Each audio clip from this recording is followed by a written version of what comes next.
SuicideFantasyFootball.com from the Real War Room in Bridgeton. With our new fancy t-shirts. Check us out.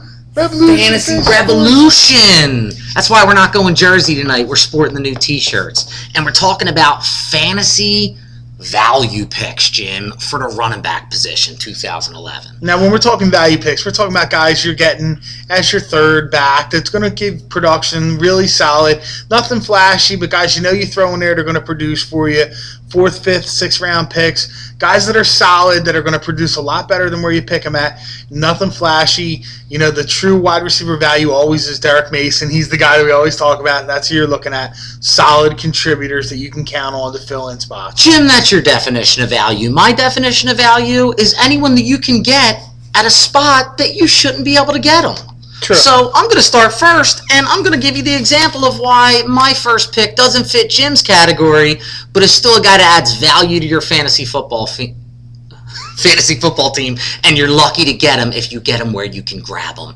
And that's a guy you hate and that I love. 3 initials, MJD, Jim. You said you'd rather have Ryan Grant over You can have him. I'm taking MJD because he's typically a top 3 pick that you're getting probably as the 10th, 11th, 12th running back. He's the whole offense down there in Jacksonville. Yeah, they're going to try and put 8 guys in the box, but I don't care.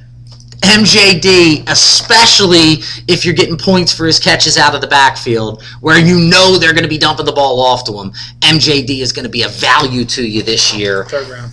In fantasy football. If you can get him late in the 2nd round, which is where I think a lot of people are going to be able to grab him, I'm telling you, go for MJD. Second guy, and I hate to say it, a star on his helmet, but I think he's going to have a breakout year finally because I think he's the guy.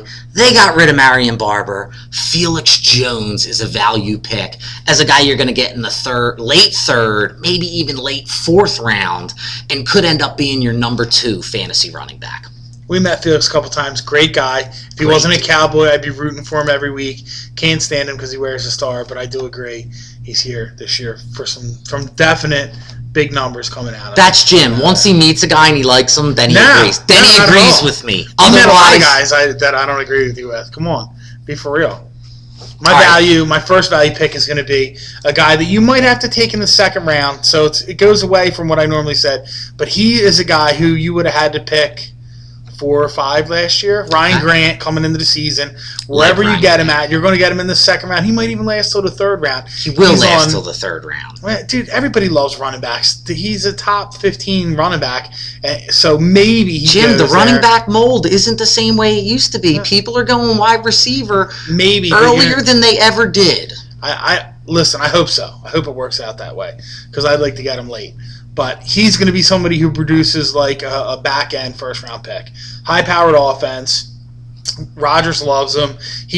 When he went down last year, you thought their offense was going to suffer, and it did suffer until a couple weeks got through and they learned where they were at. They had Kuhn and Starks playing back there, but I don't like the way you're talking, Jim. But that's the way it is. I think he's going to come back and have some ridiculous numbers. You know, if you pass on him, you're going to be kicking yourself. And my second guy for value is Noshawn Moreno. He was the big hot pick last year. Everybody wanted him. PPR league. They were, he's going to be the best. And you know, some of the shine got knocked off of him. He's not as polished as a pick anymore. But I'm telling you right now, Noshawn Moreno is going to come through, and he's probably going to be a 3rd round pick or 4th round pick. People are going to be scared of picking him because he had some injury problems last year, but he's going to produce like a high end pick this year. I think I have to admit, Jim, I like your value picks better than my value picks because in John Fox's offense, they're going to run the ball a ridiculous amount, and they don't really have anyone else that scares me. They cut Lendell White. Carries. They cut Lendell White. Buckhalter, another dude who we like because we met him. And he got caught smoking weed. Well, that didn't hurt either. But I thought Buckhalter was a really cool dude. Yeah. But I don't think Butz curse. We did curse him for Butz and Butz. But I don't think that there's anyone in Denver's backfield that scares me like a lot of times it does when they got 2 or 3 guys back there and you don't know who the hell it's going to be. It's going to be Noshawn Moreno. I won't be surprised if he's the leading rusher in his division, maybe even in the AFC. That's our value picks. Talking running backs 2011 fantasy football. Check us out, facebook.com. On Twitter, we're SFFcom. Check out our Blog Talk Radio show Wednesday nights. You may have just heard us. Blog Talk Radio, 7:30 to 8:30. And don't forget, you only got a couple of weeks more to sign up for the greatest fantasy football game ever, suicidefantasyfootball.com. You can sign up and pick your lineups. There you go. We're live.